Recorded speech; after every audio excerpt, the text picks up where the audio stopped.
RFI convida. Elcio Ramalho.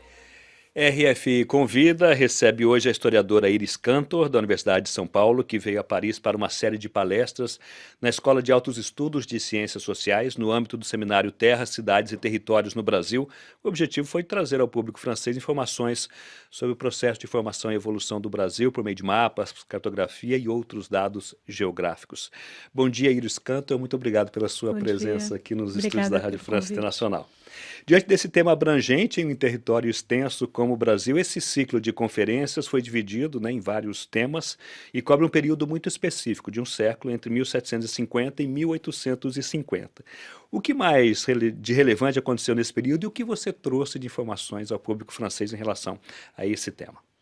Bom, obrigada pelo convite. Eu fiz 4 seminários na Escola de Altos Estudos, e onde eu procurei mostrar um pouco o processo de formação da consciência territorial, da consciência espacial, enfim, como é que foi esse processo de tomada, de consciência do território. Nós temos a presença portuguesa data, do início do século XVI, e o que digamos, em 1750, nós temos já de uma espécie de apropriação, dessa informação geográfica. Como é que os mapas e as crônicas, os roteiros, como é que essa informação foi trabalhada pelos, digamos assim, os agentes e atores, estatais, e como é que a população também percebia o território e projetava,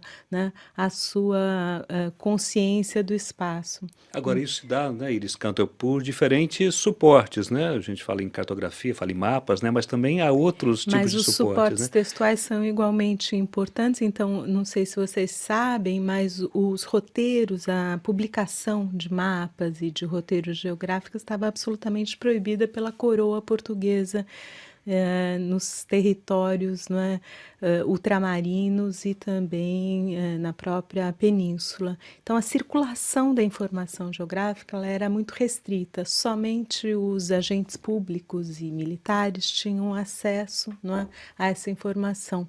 Em 1711, por exemplo, um importante roteiro feito por um jesuíta, Antonil, ele foi proibido de circular, foi publicado, e a coroa manda queimar os exemplares desses roteiros geográficos que descrevia o caminho para as minas de ouro.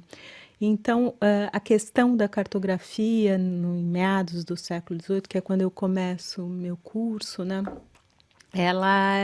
a primeira questão é qual é o patrimônio de informações que existia e como é que, digamos, a partir desse processo de estabelecimento das fronteiras externas e fixação de uma determinada soberania, com os tratados de Madrid até o processo de independência, chegando na Lei de Terras em 1850, como é que se construiu uma visão do Brasil por dentro e por fora, pela coroa e também pelos, digamos, diferentes atores que atuavam no território brasileiro. Como é que, que visão os habitantes tinham, por exemplo, do outro lado do Atlântico, da África, como é que o comércio de escravos e a territorialidade africana entrou também no horizonte espacial dos habitantes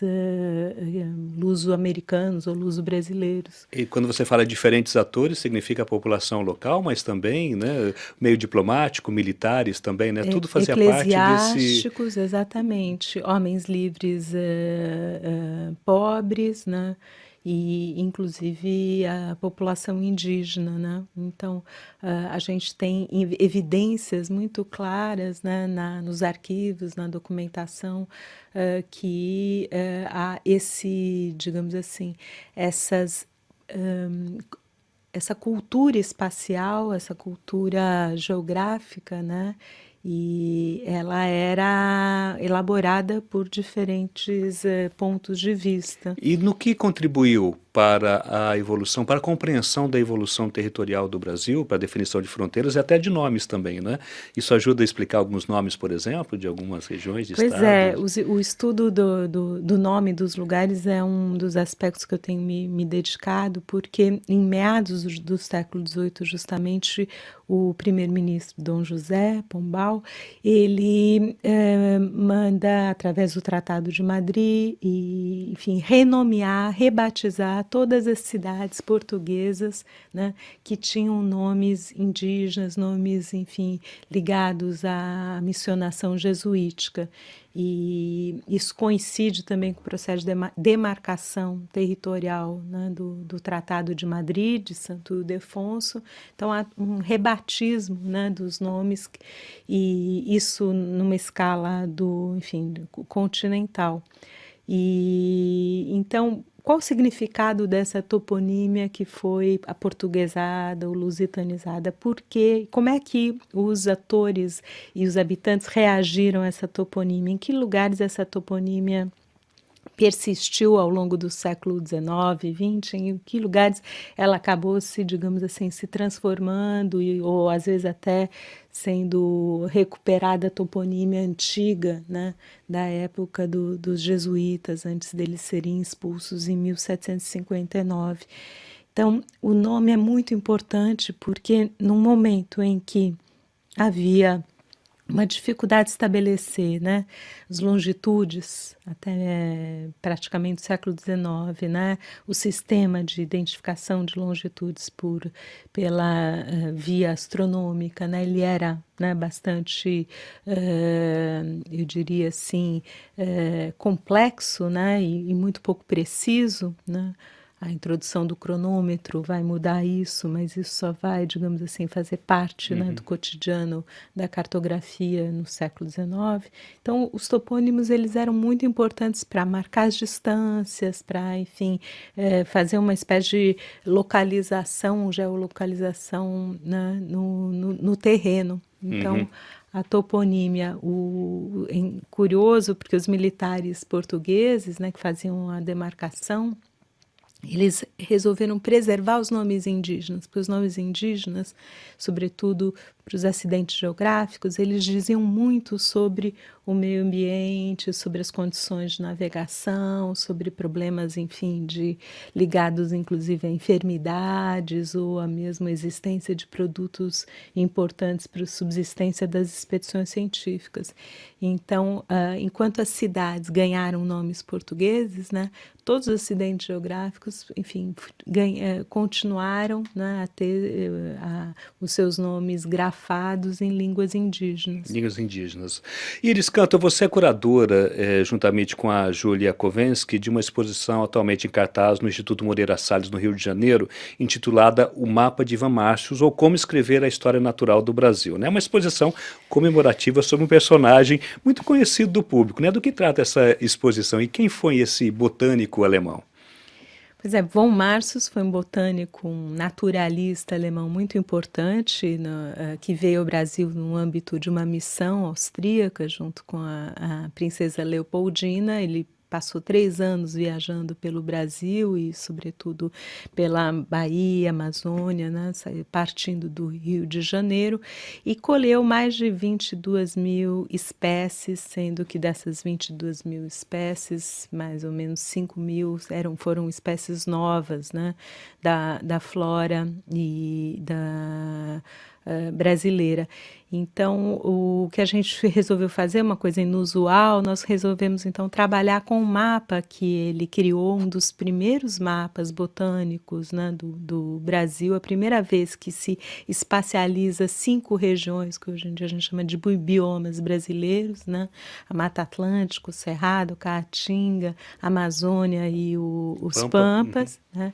E a importância disso é que o von Marcius ele também escreveu um tratado sobre como escrever a história do Brasil, que foi apresentado no Instituto Histórico Geográfico em 1843 e chegou a ganhar um prêmio do Instituto, Mas nós percebemos que havia uma coincidência desse tratado, dessa proposta de descrever a história, com a própria espacialização dos sistemas botânicos. Então, quando ele cria essas regiões, ele, na verdade, ele constrói um Brasil, não é, uno, né, ele projeta no sistema botânico uma espécie de desejo geopolítico e conforma assim uma fronteira natural que está inscrita na própria paisagem vegetal. E isso a gente achou curioso, né, e próprio também de uma espécie de sensibilidade romântica, né, que valoriza muito a geografia e a natureza, como, digamos assim, parte da formação do sentimento nacional. Mas von Marx estava muito preocupado com as revoluções regenciais e, enfim, esse período que surgem, né, enfim, vários movimentos, né, liberais contestando um pouco o poder do Rio de Janeiro, e havia uma ameaça de fragmentação mesmo do território e da integridade política, né, do Brasil. Então, o mapa do von Marcius é um apelo, no fundo, à unidade territorial brasileira. E quem quiser saber mais sobre essa expedição, né, e do von Marcius, é só ir ao Instituto Moreira Salles, no Rio de Janeiro. Vamos lembrar que a exposição está aberta e vai até o dia 16 de abril. E você foi a curadora dessa exposição. Iris Cantor, muito obrigado pela sua participação, pela sua presença aqui no RFI Convida. Muito obrigado pela entrevista. Obrigada, Elcio. Obrigada.